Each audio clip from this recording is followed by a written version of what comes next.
Good morning to all our Sports Today family members. Yes, officially when you look at it, we are now in the silly season. For the first time in a really long time, you are not going to see any international cricket featuring India for close to 3 weeks. 3 to 4 weeks. Prior to the Asia Cup that will begin on September 9th, even that, there is a doubt even on that. You'll have team announcements, you'll have all of that. And that is why now this is a silly season. But you need a well-deserved break after an absorbing test series that was there. 2-2. And that is why the toast to the nation continues to be Mohammad Siraj. Greg Chappell, writing in his column on ESPN Cricinfo, has said that there is a lot of similarity between what Australia did in 1972 to what India did in 2025. And both have come at the Oval. Australia in the 70s were in a transitionary phase. Same as India. Against England, they won it 2-2 and ensured that they set a legacy of discipline that put Australia on the map for future generations. India have done the same thing. Everything has been answered that whether India will be able to cope up without Rocco. Yes, they can. They very well did. But yes, 2-2 is an apt scoreline for two teams who had glaring weaknesses.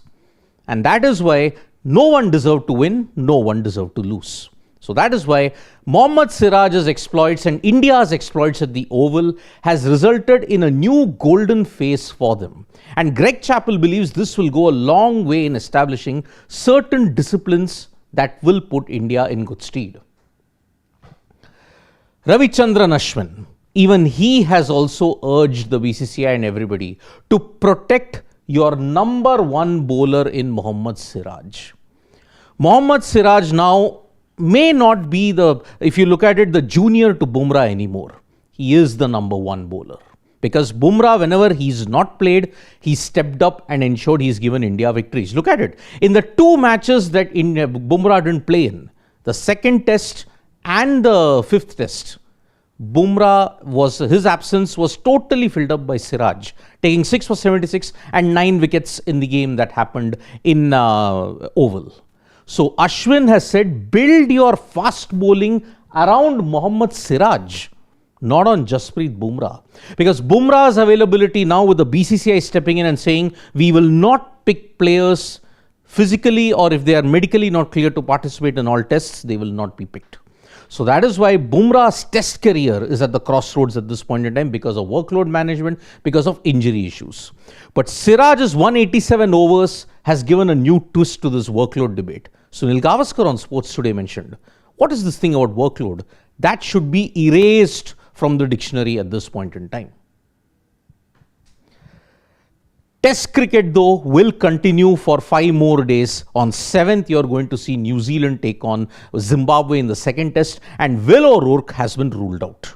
He has suffered an injury, and that is why Ben Lister is there in the squad at this point. This is the last test.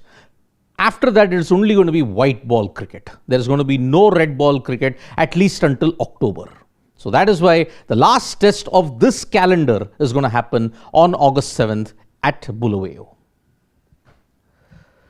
There is a lifeline that the Pakistan hockey team might get, and cricket will help them. Because if media reports are to be believed, the Pakistan Cricket Board is going to step in and ensure that they give the funds to the Pakistan Hockey Federation so that the Pakistan hockey team can participate in the FIH Pro League. Now, all the finances, all the expenses, wherever it goes, it will be monitored by the government and by the Pakistan Sports Board. That is the condition.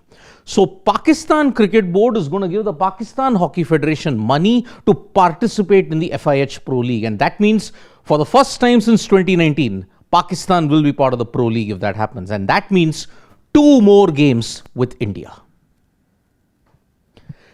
There is something very, very interesting in the world of table tennis because Diya Chitle and Manu Shah have managed to reach world rank number 7 in the mixed doubles situation. In the mixed doubles field, India have been doing well. Manu Shah and Diya Chitle have been really doing well. And that is why it's a really big honor. Breaking into the top 10, world rank number 7, it's a big, big feat indeed. The Chennai Grand Masters was supposed to begin today, but it has been postponed by 1 day. The key reason, there was fire at the Hyatt Regency where the tournament is going to take place. Now, according to the organizers, all the players are safe. The tournament has been delayed by 1 day. Everybody has been shifted to a new hotel. Now, it was an unexpected fire, and this is one screen grab that we managed to get from Chess Assist. If you look at Sahil Tikku had shared it on his Instagram, and he is there at the venue to cover it. So that's why it's a big thing. Luckily, nobody was harmed in the entire incident. So the Chennai Grand Masters, instead of 6th to 15th, will now take place from 7th to 15th. Will there be a rest day? Because in 1 day, there was going to be a rest day in between. How is that going to impact the rest of the tournament? We don't know. But at this point in time, safety first, tournament has been postponed by 1 day. So basically now we are now going to build for the Asia Cup. Whether it happens, whether it doesn't happen, whether you will see certain action, but sporting action will not stop, because you'll have the Chennai Grand Masters. Then you will also see the Silesia Diamond League that will involve Neeraj Chopra as well.